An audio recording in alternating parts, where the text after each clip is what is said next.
नमस्कार, आज मैं आप सभी को दुर्गा सप्तशती पुस्तक की एक सार पुस्तक है, उसके बारे में बताना चाह रहा हूँ।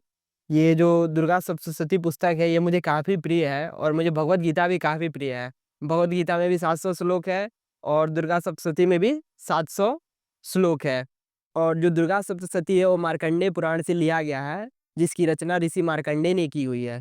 तो दुर्गा सप्तशती में 13 प्रकरण है। जिसको 3 भागों में बाँटा गया है।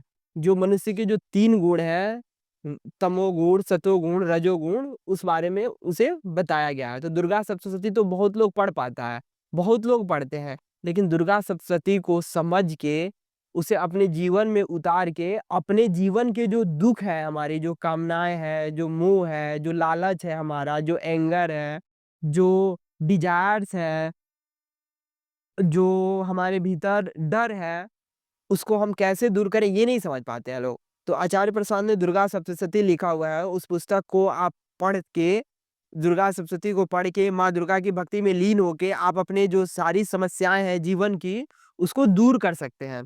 तो आज ना हम दुर्गा सप्तशती जो आचार्य प्रसाद ने लिखा है उसकी एक सार पुस्तक है, उस पे हम चर्चा कर रहे हैं। जैसे मैंने आपको बताया कि जो दुर्गा सप्तशती है उसमें 13 चैप्टर है और उसको 3 भागों में बाँटा गया है। तो जो उसमें पहला प्रकरण है वो तमोगुण का प्रतीक है, जिसमें महाकाली आती है और मधुकैटभ के नाम के जो 2 राक्षस हैं, उनका वध करती हैं। जो प्रथम अध्याय में है, जो दूसरा चरित्र है देवी का वो रजोगुणी चरित्र है, जिसमें महालक्ष्मी है और वो महिषासुर का वध करती है। जो दूसरा प्रकरण है वो दूसरे से लेकर चौथे अध्याय तक चलता है। उसके बाद आता है तीसरा प्रकरण, सतोगुणी जो है वो काफ़ी लंबा है। ये इसमें महासरस्वती जो है वो शुंभ-निशुंभ नाम के राक्षस का वध करती हैं।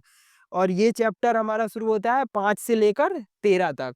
तो ऐसा कहा जाता है कि अगर आप रजोगुणी चरित्र जो है, उसको आप पढ़ लेते हैं तो आपको पूरी दुर्गा सप्तशती के सार पढ़ने का फल मिल जाता है।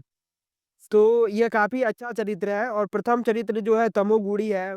आप इस पुस्तक को पढ़ेंगे तो आप अपने भीतर के जो तमोगुण है, उसको समझ पाएँगे, अपने माया को समझ पाएँगे और फिर उस माया को जान के आप ब्रह्म की ओर आगे बढ़ सकते हैं।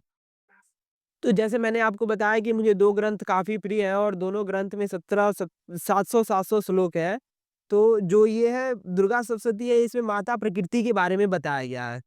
और जो भगवद गीता है उसमें ब्रह्म के बारे में बताया गया है। तो ब्रह्म साध्य है और प्रकृति साधन है। तो हमें प्रकृति से होकर के ब्रह्म की ओर जाना है, मतलब साधन से होकर के साध्य की ओर यात्रा करनी है। तो अगर आप अपने जीवन में सच में माँ दुर्गा को लाना चाहते हैं, तो आप इस पुस्तक को पढ़ें, समझें और फिर उसके हिसाब से अपने जीवन को जानें और फिर परिवर्तन अपने आप स्वतः हो जाएगा। जानने से ही परिवर्तन होता है, मानने से परिवर्तन नहीं होता है। आप इस पुस्तक को आचार्य प्रशांत ऐप के माध्यम से, ई-बुक के माध्यम से ऑर्डर कर सकते हैं, अमेज़न, फ्लिपकार्ट से भी ऑर्डर कर सकते हैं। और ये पुस्तक की राशि भी काफ़ी कम रखी गई है और यह पुस्तक आपके जीवन में काफ़ी मददगार साबित होगा। तो मेरे हिसाब से इस पुस्तक की इतनी व्याख्या काफ़ी है और बाकी आप लोग जब इसे खुद पढ़ेंगे, खुद समझेंगे, तो आप इसके बारे में लोगों से बताएँगे, जानेंगे, समझेंगे। नमस्कार।